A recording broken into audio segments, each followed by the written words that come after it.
Anak-anak kita yang sekarang sedang mengikuti program tahfizul Quran, cobalah sering-sering dan tanamkan kepada mereka tentang figur Zaid bin Thabit radhiyallahu anhu.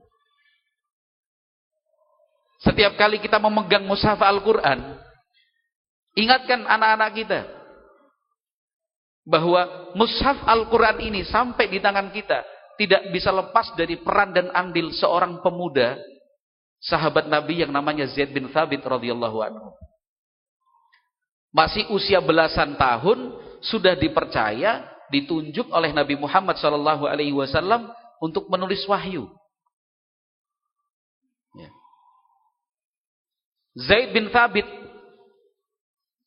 ketika Nabi Muhammad SAW hijrah ke kota Madinah, usianya masih 12 tahun. Berarti ketika Nabi Muhammad SAW meninggal dunia, usia Zaid bin Thabit, usianya masih 22 tahun.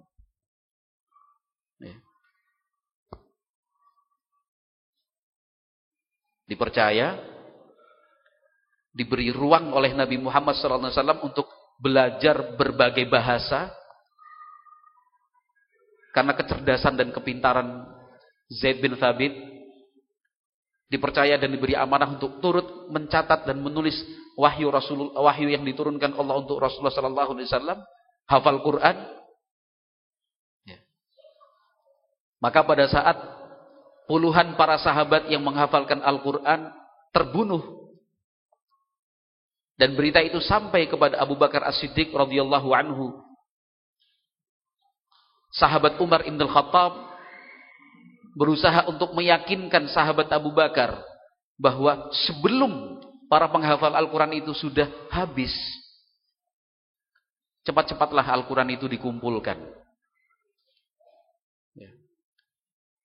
Siapa yang dipanggil dan ditunjuk oleh sahabat Abu Bakar As-Siddiq radhiyallahu anhu? Zaid bin Thabit. Ya. Al-Imam Al-Bukhari rahimahullahu ta'ala, nomor hadis 4679, dalam cerita yang cukup panjang, disebutkan sahabat Abu Bakar As-Siddiq selaku khalifah waktu itu memanggil Zaid bin Thabit. Beliau ditunjuk dan dipercaya untuk mengumpulkan Al-Quran menjadi 30 juz. Karena waktu itu Al-Quran tersebar. Sejumlah sahabat hafal Al-Quran, yang lain sebagian ada yang punya catatan. Ya. Abu Bakar As-Siddiq radhiyallahu anhu memerintahkan dan menunjuk sahabat Zaid bin Thabit untuk melakukan tugas mulia, sebuah proyek besar yang sampai hari ini kita rasakan manfaatnya itu. Ya. Bukan sekedar mengumpulkan, tetapi juga sekaligus menyusun. Ya. Zaid bin Thabit dipanggil oleh sahabat Abu Bakar As-Siddiq. Beliau mengatakan, innaka rajulun syabun aqilun la nattahimuka. Coba kita perhatikan dan cermati kriteria yang diinginkan oleh sahabat Abu Bakar As-Siddiq radhiyallahu anhu untuk melaksanakan proyek besar ini. Abu Bakar As-Siddiq mengatakan kepada sahabat Zaid, innaka rajulun syabun, sungguh kamu masih muda. Ya. Kurang lebih waktu itu usianya adalah 23 tahun. Ya. 23 tahun. Kita yang sudah lebih dari usia 23 tahun, dulu saat 23 tahun, apa yang sudah kita lakukan? Karya apa yang diwariskan untuk kepentingan umat?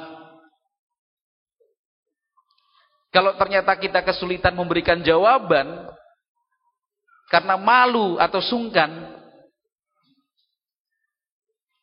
karena jawabannya pasti tidak sesuai harapan, dulu 23 tahun baru ngapain? sedang giat-giatnya bekerja, sedang semangat-semangatnya untuk bersenang-senang. Usia 23 tahun dulu bikin apa? Kalau tidak bisa memberikan jawaban, maka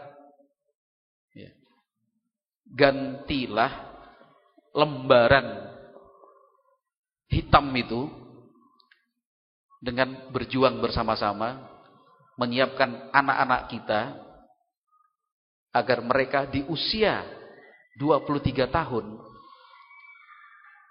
bisa berkarya untuk kepentingan Islam dan kaum muslimin.